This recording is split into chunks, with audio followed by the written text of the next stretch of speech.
my gosh. Oh my God, I'm so sorry. I didn't even know that you were there. What the hell don't you watch where you're going, you idiot? Look, you don't have to yell at me. It was... You just poured boiling hot water all over me. I know, but I didn't see you there. Well, maybe if you weren't so caught up in your own petty problems, what kind of an idiot are you? How dare you call me an This idiot? is unbelievable. You know what is unbelievable? That I actually said that I was sorry. Well, it doesn't make up for trying to boil me alive. You know what? I'm not sorry anymore because you're a rude, obnoxious ass. Whoa. Nice girls don't say words like that. I was gonna say asinine, you obnoxious jerk. Yeah, nice try, but you're a walking danger zone. They shouldn't let girls like you out of the house without a roll of yellow tape. To my plea, cast a spell over me.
Oh, I'm sitting at our table.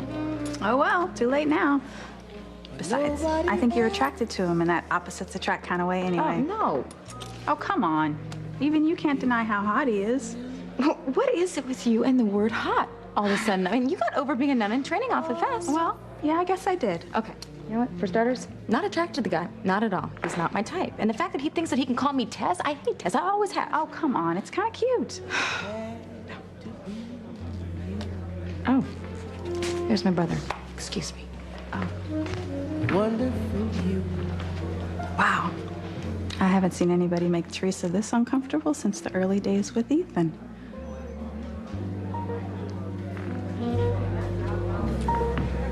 Not that I blame her. To hear about Marty's death, and a few hours later to have a miscarriage. I wonder she never wants to see me again. Joyce, I don't believe that. Okay, she's just in shock. She's heartbroken, but she still loves you. Yeah. She chose Chris over me. I'm telling you, there was something in her eyes, something that I'd never seen before. It wasn't anger, it was like a weariness. She just couldn't take any more pain. That's what I represent for her now, just pain and loss. I'm sorry. I wish there was something I could do to make you feel better.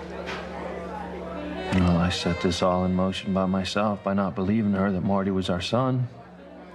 At least her theory seemed so far-fetched. It was like based on wishful thinking instead of facts. You cannot blame yourself. No, for I not believing can. her. I can, and I do. If I'd have just believed her, Marty would be alive today. There would be no Chris. We'd be together as a family. I'm sorry, Louise. All the years that I told you to give up your fantasy of being with Ethan, I guess I never realized it's a lot easier to say than do, huh? Yes, it is. Well, I'm sorry for not being more understanding. You were pretty harsh, you know. Yeah. But you were right. I've given up on my dream of a life with Ethan. So it's a few years too late. Oh, God. Your heart's broken too, huh? I'm gonna be okay. Just kind of wish I would have listened to you and Mom and Whitney like all those years ago. But you know what? Now I don't have a choice. Well, if there's anything that I can do. Thank you, but I'm okay. You got enough on your plate, Louise.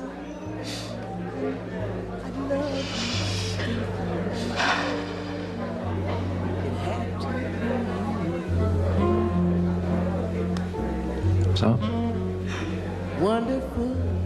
Nothing important. Nothing at all.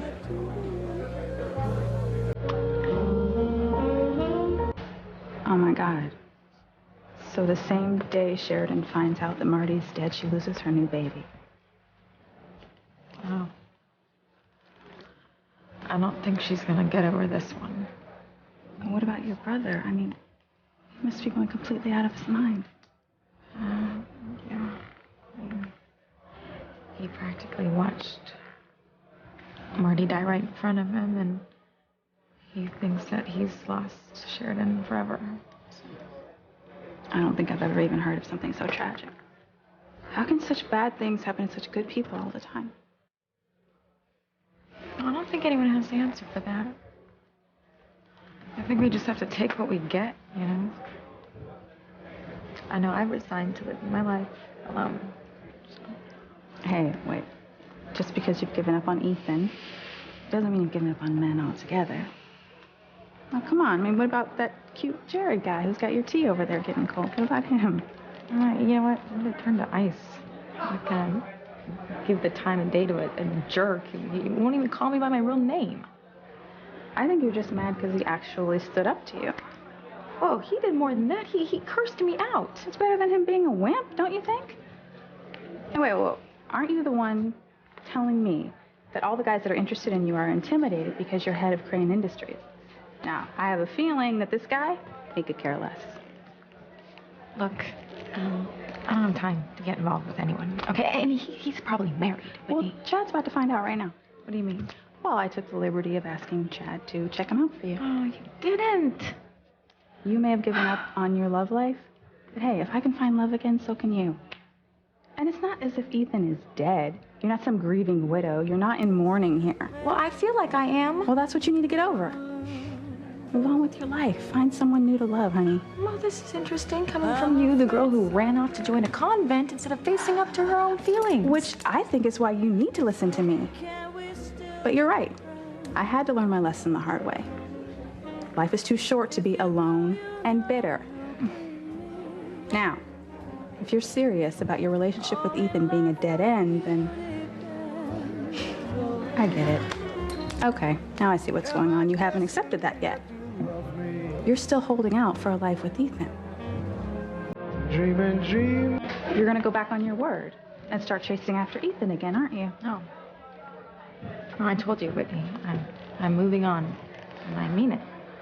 Even though you now know that Ethan is really little Ethan's father? I mean, not that I don't still love him, Whitney. I do. I'd give anything to be a family with him and our children, but I know it's never going to happen, so enough beating my head against a stone wall. Well, certainly glad to hear that, don't get me wrong, but I still think you need to tell Ethan the truth. He deserves to know that he's your son's father. I can't. What if I tell him and he takes the advice that he told his friend in Rome?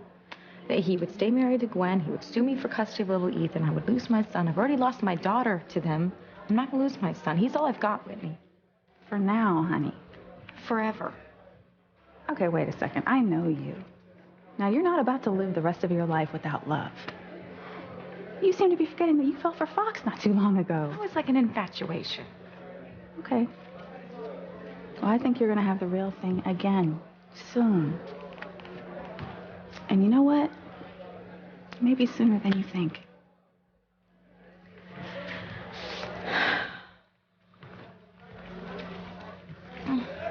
No, don't push me. Don't push me. He's conceited. He's nervy. He's cute. He's cute. And he apologized for yelling at you. Give him a break. And that makes him a candidate for a boyfriend? Yeah, maybe. No, you're out of your mind. You've lost it. Completely lost it. Whatever. Fine. Yeah, nobody calls me Tess and gets away with it. Okay, fine. Whatever you say. You didn't meet him. You didn't spill hot tea all over him. He doesn't exist. Exactly. Fine. Good.